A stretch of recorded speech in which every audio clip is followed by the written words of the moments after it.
প্ৰমোদ বৰা চাম্পা এই পূৰ্বক এই জনগোষ্ঠীবিলাকক সংবিধানে কিবা এটা দিব লাগিছিলে, দিব পৰা নাই। বড়োত ক'লে আপোনালোকে হয়তো বড়ো বুজি নাপাব, অসমীয়া বুজি নাপাব।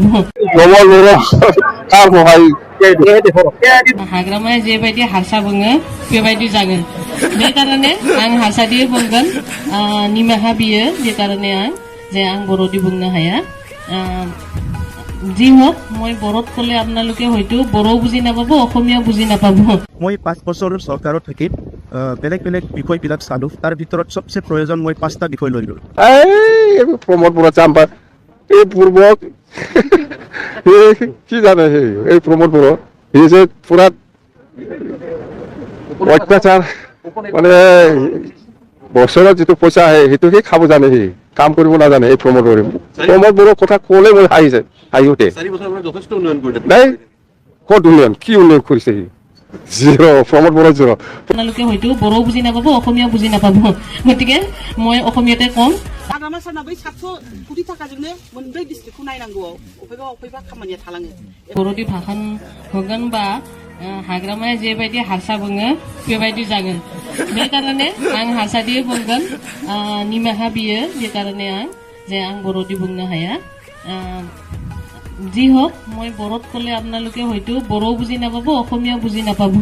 গতিকে মই অসমীয়াতে কম, কাৰণ ময়ো আধা কচৰিয়ে, যিহেতু মোৰ মাতৃভাষা অসমীয়া। তথাপি মই বুজি পাওঁ সম্পূৰ্ণভাৱে বড়ো। যা হওক, আজিৰ এই যি সভাখন অনুষ্ঠিত কৰিছে আপোনালোকে, তাত উপস্থিত থকা আমাৰ EM ডাঙৰীয়া ধনঞ্জয় বসুমতাৰী ডাঙৰীয়া, লগতে আমাৰ ব্লক অফিচাৰ কুমুদ নাৰ্জাৰী ডাঙৰীয়া, আৰু আমাৰ UPPL কৰ্মীসকল, আৰু উপস্থিত থকা এই অঞ্চলৰ টুকুৰাজাৰ অঞ্চলৰ ৰাইজসকল, সকলোকে মোৰ ফালৰ পৰা প্ৰথমতে সম্ভাষণ জনালোঁ। আমি আচলতে তামোলপুৰত এই হেণ্ডলুমৰ ওপৰত আমি কাম কৰি আছিলোঁ। আমাৰ এটা NGO আছে, আগ্ৰা নামৰ NGO। এই NGOৰ আণ্ডাৰত আমি কি হয় যে আমি তাতে সচৰাচৰ আমি গাঁৱত যেতিয়া থাকোঁ, মানুহবিলাকে কেতিয়াবা বেমাৰৰ, কেতিয়াবা হস্পিটেলৰ কাৰণে পইচা, কেতিয়াবা স্কুলৰ কাৰণে পইচা, তাৰমানে বিভিন্ন সমস্যা।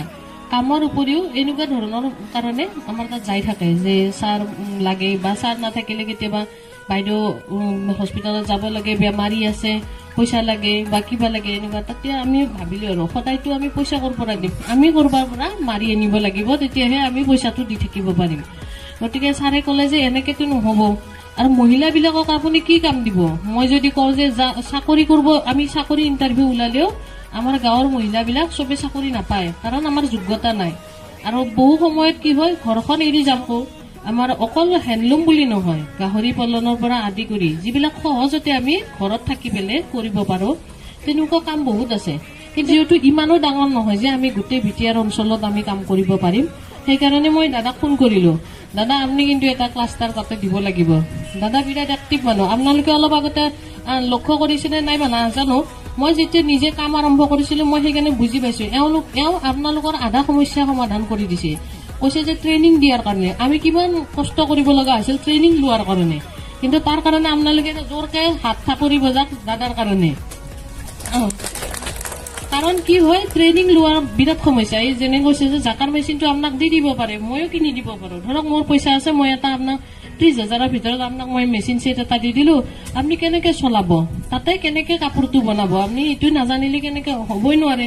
গতিকে ট্ৰেইনিংটো খুব প্ৰয়োজন। আৰু আমাৰ এনেকুৱা মানুহ নাই যে গাঁৱত এনেকুৱা মেচিন চেচিন চলাব পৰা মানুহ খুব কম থাকে।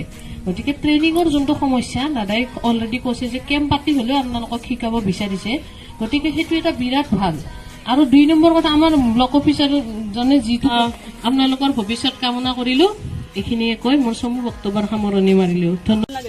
आं जुदि MLA जायोबा मोनसे अफिस बानायगोन। बे अफिसावहाय जोंनि मानसि थागोन, जेरैहाय प्राइमारिनि जोंहा आइजोफोर दङ, बिसोर थागोन। प्रत्येकथा जायगानिफ्राय जों मानसिखौ बासिख'नानै दोनगोन।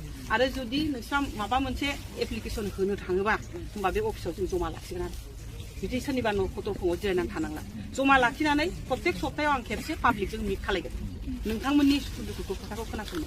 नङाबाथ' नोंसोर बोसोरसे सासे MLA खौ नुनो थाङा। दा आं बेखौ नुदों, बे प्रग्रामखौ नुदों, ओंखायनो आङो बे डिसिसनखौ लादों, जाहाथे कनस्ट्राक्टिभ वे खामानिया जायो। दा आङो हस्पिटाल सालायो हिसाबै मिथियो जे मेगनाव केटारेक्ट जानानै अनेक मानसिया थाङो, मेगन नुवा।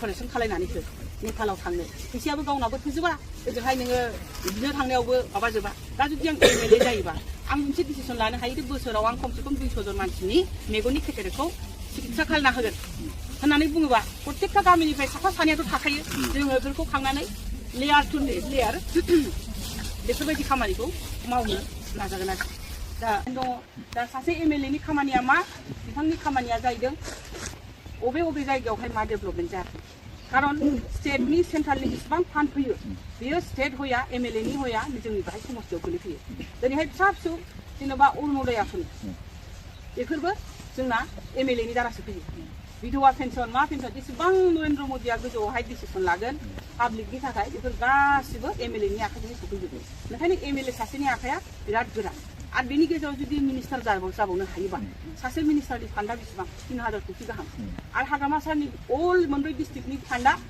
700-800 कोटी होमबा बेनि डाबलनि डाबल 3 गुन डाबल बिसोर मोनो दा गोसो खालायबा गोसो जाबा सासे मिनिस्टारा गावनि समस्थिखौ डेभेलप खालामनो हायो आरो दा किन्तु हाग्रामा सारना बै 700 कोटी थाखाजोंनो मोनब्रै डिस्ट्रिक्टखौ नायनांगौआव अफायबा खामानिया थालाङो एखनबा जेन'बा लामा बानायबाय बाहाय अफा थालांबाय अफा स्कुल कलेज इउनिभार्सिटि बेफोरबायदि बानायनायाव थालाङो दा बिदियाव सासे मानसि ओरैबायदि मानसि नांगौ जे गावनि फान्डखौ गावनि मोननाय फान्डखौ इउटिलाइज खालायजोबनाय गावनि समस्थिनि थाखाय दा बेफोरबायदिनि थाखायनो आङो दिनैहाय गसंदों बलेसे नोंथांमोना जिहेतु गार्जेन जोंनि न'नि मानसि जाहैबाय नोंथांमोननो खोन्थाफैनाया आंहा दरकार जे आं इलेक्सन गसंनो नागिरबाय नेक्स्ट टाइमावहाय आं बेफोर खामानिखौ मावगोन दा जोंहा अनेक सिस्टेमाव अनेक रखमाव भुल थायो गामिनि मानसिया थाङो गेटनि दरखौ मोखाङाव जिरायहैयो सोरबा एखमबा 500 थाखा एखमबा 1000 थाखा लानानै फैयो नङा होमबा दा समस्याथ' बिदिनो समाधान जाया सोरबा मोनबाय सोरबा मोनाखै दा बिदियाव मा जायो जोंनि गेजेरावनो माने एसे खुद्रिलायनाय फैयो आरो दिनैहाय हाग्रामा मुंनि हिनजाव हिसाबै आङो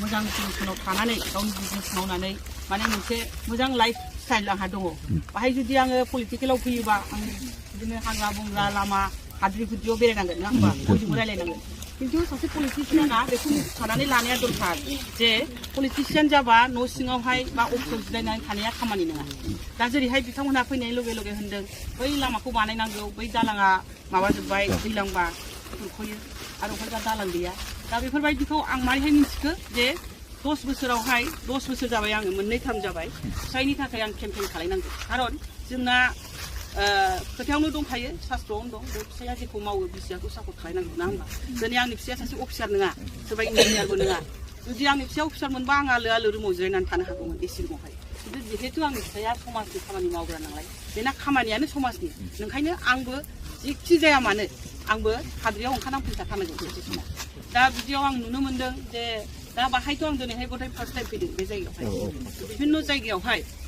लामा गैया बबेबा कालभार गैया बबेबा दालां बायनाय बबेबा इरिगेसननि बेबस्था गैया माइ गायनो हायाखै बबेबा गामिया खुरख'लांबाय बेफोरबायदिखौ आं नुनो मोन्दों बेफोरखौ नुनानै आं सारनाव मेसेजखौ होयो जे बेबायदि गामियाव बिदि प्रब्लेमा दङ साराथ' येस होनो खालायगोन होनो किन्तु मा जायो अफिसावहाय साराथ' आरो सबखौनो मावजोबा जाय अफिसाव खामानि मावो बिसोरो माने बबेबा दोनसोबाय सोरनिखौबा माबा बबेबा थासनबाय बेबायदि जायो आं बारे होनबाथ' सारा 40टा समस्थिखौ नायनांगौ नङा होमबा सारा दिनैहाय जानो हागौ जोंनि बेनि एमसिएलए बे चिफ जाहैबाय किन्तु 40टा समस्थिखौ नायनांगौ बेलायावहाय बिथांना गावनि समस्थियाव बेरायनो टाइम मोना जायो दा बिदियाव जोंनि समस्थिनि मानसिफोरना एसेबाबो खुद्रिनायखौ आं नुनो मोन्दों जे जोंनि समस्थिनि चिफ जानानै जोङो सारखौ दाबो फेस टु फेस नुफेराखै बा जोंनि गामियाव फैफेराखै बेफोरखौ आं समस्याखौ नुदों दा बेफोर खेत्रआव आं सानदों आरोखि ना जिबनावथ' अनेक आराम खालायबाय एबार माने जिहेतु जोङो समाजनिनो सिबियारि सारा ओंखायनो आंबो एसे जिबनावहाय बे जिबनखौबा उनाव मोनफिनगोन ना मोनफिना